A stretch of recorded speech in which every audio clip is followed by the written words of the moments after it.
دھیرے دھیرے ساری انڈسٹریز کھولنا شروع کر دیں, اور اس میں لوگوں کو بھی SOPs کا بہرحال خیال رکھنا ہے. تو اب چونکہ ساری نظریں جو وہ گڑی ہیں ونٹر ٹورزم کی جانب. بالکل. ونٹر ٹورزم جو آپ کا ایک شعبہ ایسا ہے جہاں سمر ٹورزم ہے, وہاں ونٹر ٹورزم کو بھی کافی بڑھاوا دیتا ہے آپ کا ڈپارٹمنٹ, سرکاریں. تو کیا کچھ ہے آگے پلانز کہ ہم ونٹر ٹورزم میں مزید سیاحوں کو مدعو کر سکیں, وادی کی طرف راغب کر سکیں؟ دیکھیے شکیل صاحب, جو ہی ان لاکنگ ہوگا, چونکہ آپ کو پتہ ہے ڈیزاسٹر مینجمنٹ ایکٹ انفورس ہوا اور اس کے اندر اس کے پریویو میں اس بیماری کو لایا گیا. تو جو بھی ایکٹیویٹی ہوئی وہ ڈیزاسٹر مینجمنٹ ایکٹ کے آرڈرز, رولز, ریگولیشن دائرے کے اثر کے تحت ہی ہوتی ہے. بالکل.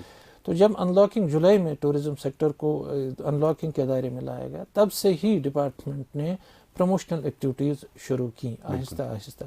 ہمارے آفس افسران کی ٹیم کلکتہ گئی, جہاں انہوں نے ونٹر کے حوالے سے وہاں کے اسٹیک ہولڈرز, جو ٹورزم اسٹیک ہولڈرز وغیرہ تھے, ان سے بات کی اور ان کو ساری صورتحال سے آگاہ کیا. کووڈ پروٹوکال کے بارے میں ان کو بتا دیا گیا کہ کس طرح سیف ٹورزم, ایک طرح سے پروموشنل ایکٹیویٹی کی. وہاں کا جو میڈیا ہے, بنگالی میڈیا ہے, انہوں نے اس کو اس پہ لکھا. بالکل. اور یہ میں بتاؤں, خوشی کی بات یہ ہے کہ وہاں ہم کو بتایا گیا کہ جموں کشمیر ایسی پہلی ریاست یا یونین ٹیریٹری ہے کہ جس نے سب سے پہلے پوسٹ ان لاک اپروچ کیا ہے ٹور آپریٹرز. بالکل.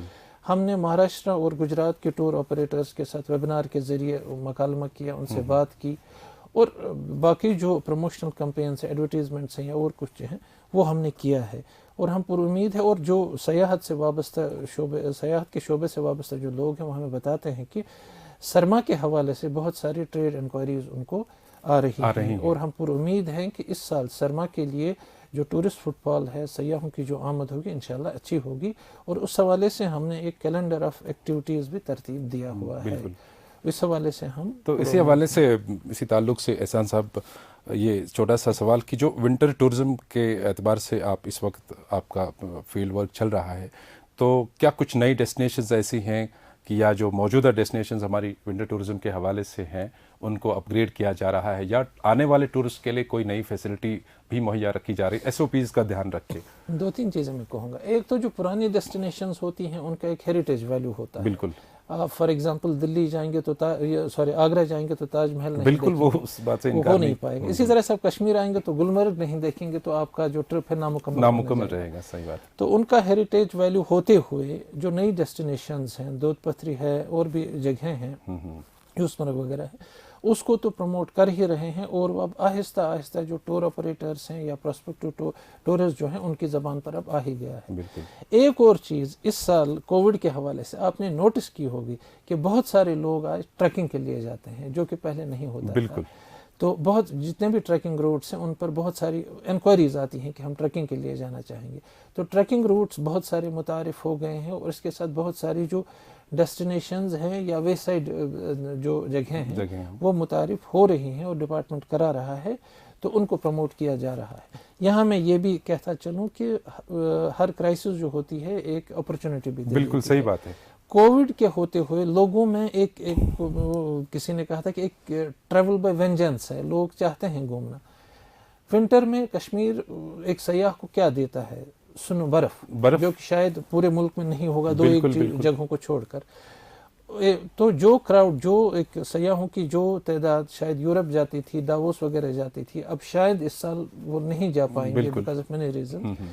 تو وہ بھی ایک کلائنٹیل بن سکتا ہے کہ ان کو اگر مطلب جو ہمارے سیاحت سے وابستہ اسٹیک ہولڈرز ہیں, اگر وہ بھی تھوڑا ڈپارٹمنٹ کے ساتھ مل کر اس کوشش میں شریک ہو جائیں, تو ہمیں امید ہے کہ اگر ان کا ایک چنک 1% بھی اس کو ڈائیورٹ کیا جائے گا تو یہ آنے والے دنوں یا مہینوں میں ایک اچھا فٹ فال بن سکتا ہے. تو کیا پلانس ہیں احسان صاحب اس حوالے سے مقامی سطح پہ؟ پروموشنل ایکٹیویٹیز کی ہم نے بات کی, آپ ملک کی کئی ریاستوں میں گئے ہیں تو وہاں پہ پروموشن کیا اپنے ٹورزم کا. مقامی سطح پہ کیا ایونٹس ہوئے, کیسے پروگرامز, آپ کے کیا پلانس ہیں؟ بالکل, مقامی سطح پہ جو ہی ہم نے ان لاک پروسیس سرکار نے آرڈر کیا تو ہم نے یہاں پہ, آپ کو یاد ہوگا, ورلڈ عالمی سیاحتی دن ہم نے یہاں منایا جی. اور ڈل میں ہم نے کچھ 2-3 ایونٹس کیے. اس کے ساتھ ہی جو وائلڈ لائف ویک ہوا ہم نے وہاں پر بھی ایکٹیویٹیز کی, اور اس کا جو response, immediate response through social media ہم کو آیا کہ ٹورسٹ انکوائری بڑھ گئی, ٹورسٹ انٹرسٹ اس میں بڑھ گیا کہ کشمیر میں ایکٹیویٹیز ہیں, سیف ہیں, سیکیور ہیں, تو وہ ایکٹیویٹیز ہیں. اور اس کا نتیجہ یہ ہوا کہ جو جتنے بھی ٹریول سے وابستہ لوگ ہیں وہ ہمیں بتاتے ہیں کہ ان کی جو انکوائریز بڑھ رہی ہیں, آنے والے مہینوں کے لیے لوگ انٹرسٹڈ ہیں آنے کے لیے, اور ہم انشاءاللہ امید کرتے ہیں کہ لوگ آئیں گے اور ہمارا جو آنے والا ونٹر سیزن ہے اچھا رہے گا.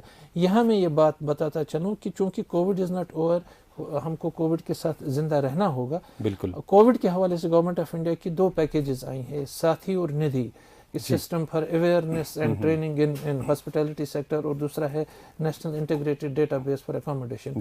وہ دونوں ہم متعارف کرا رہے ہیں کہ جو اسٹیک ہولڈرس ہیں, ہاؤس بوٹ اونرس ہیں یا ہوٹل اونرس ہیں, تاکہ جب کس طرح سے ٹورسٹ کو ویلکم کیا جائے کووڈ کے ہوتے ہوئے, سوشل ڈسٹینس کیسے رکھی جائے, ماسک کا استعمال ہو, سینیٹائزر ہو, اور اسٹاف کو ٹرین کیا جائے, تو وہ چیزیں بھی ہم متعارف کرا رہے ہیں تاکہ ایک ریسپانسبل اور ایک سیف ٹورزم ہو آنے والے دنوں اور مہینوں کے لیے. بالکل صحیح. ہم بھی امید یہی کریں گے کہ جو آنے والے دن ہوں اللہ کرے کہ یہ بڑے ہموار گزریں اور کسی پریشانی کے بغیر گزریں, اور جو ہماری معاشی صورتحال ہے, معیشت کی ریڑھ کی ہڈی, جیسا کہ میں نے پہلے عرض کیا, ہمارا ٹورزم ہے جو کہ بیڈلی افیکٹڈ ہے اس وقت لاک ڈاؤن کی وجہ سے. لیکن ہماری یہی امید ہے کہ جو ونٹر ٹورزم ہے اس حوالے سے, جیسے کہ ڈپارٹمنٹ بہت ساری کاوشیں جاری رکھے ہوئے ہے, سرکار بھی کافی کوشش کر رہی ہے. اور احسان صاحب, چونکہ آپ کی جو ایکٹیویٹیز ہوتی ہیں اکثر اس میں ریکریشنل کچھ کلچرل ایک آسپیکٹ بھی ہوتا ہے لوگوں کو اویئر کرانے میں, تو میری دانست میں شاید یہی ہے کہ آپ نے پہلگام میں بھی کوئی ایونٹ کیا تھا, بہت اچھا ایونٹ گزرا ہے. اور میری ذاتی یہ مطلب رائے ہے اس میں کہ جو ہمارے آرٹسٹ لوگوں کا طبقہ بھی متاثر رہا اس کووڈ کے دوران, ان کی بھی کہیں نہ کہیں آپ کے ڈپارٹمنٹ کے تھرو مالی معاونت ہو گئی. کیا ایسے پلانز ہیں مزید کچھ؟ بالکل, پہلگام فیسٹیول کا آپ نے حوالہ دیا, وہ بھی کیا. انفیکٹ ہم ریسنٹلی ہم نے ایک انیشیٹو کیا ہے, یہاں ہمارا زیرو برج ہے پاس میں ہی, وہاں ایک ریسٹورنٹ ہے ہمارا کونگ پوش ہے, بالکل, اس کو ہم ایک کوزین کم کلچرل ایکٹیویٹیز کے لیے پروموٹ کر رہے ہیں کہ جہاں ایک طرف ہم جو ایتھنک ہمارے فوڈز وہ ان کو پروموٹ کریں, اور وہاں پر اور ساتھ ہی ساتھ کچھ کلچرل ایکٹیویٹیز لائک کوئی پینٹر ینگ بڈنگ آرٹسٹ ہے اپنے مخطوطے دکھانا چاہتا ہے, یا کوئی میوزیشین ہے وہ اپنا کچھ نمبر پلے کرنا چاہتا ہے, یا کوئی پینٹر ہے کیلیگرافی ہے کچھ ڈسپلے کرنا چاہتا ہے, تو جہاں دونوں چیزوں کا امتزاج ہو, کلچر بھی ہو اور کوزین بھی ہو, تاکہ لوگوں میں اس کا ایک تو پاپولرائزیشن ہو اور ٹورزم کو بھی بڑھاوا ملے. وہ چیزیں ہیں زیر نظر ڈپارٹمنٹ کی, اور بھی چیزیں ہیں جو ہم کر رہے ہیں. جی, بہت ہی خوب آپ کے ساتھ یہ گفتگو کا سلسلہ رہا, اور ہم امید کریں گے کہ جو یہاں کی سیاحتی صنعت ہے یہ روز افزوں ترقی کرے, فروغ پائے, اور جو آنے والے سردیوں کے ایام ہیں, جیسا کہ ہماری گلمرگ شور آفاق گلمرگ ایک ونٹر ٹورزم کے لیے ڈیسٹینیشن بہت ہی مشہور رہتی ہے ہر سال, جہاں پہ ونٹر ٹورزم کے دائرے میں پھر ونٹر سپورٹس کا بھی انعقاد کیا جاتا ہے, اور اس کے لیے بھی کافی سارے شائقین آتے ہیں, کھلاڑی آتے ہیں بیرون ملک سے. تو ہم امید کریں گے یہی کہ اس سال بھی یہ جو ٹورزم کا ونٹر ٹورزم کا سیزن بہت خوب رہے, ترقی کرے, پھلے پھولے. آپ کا یہاں آنا ہمارے لیے باعث افتخار ہے. آپ کا بہت بہت شکریہ. آپ کا بہت شکریہ دعوت دینے کے لیے.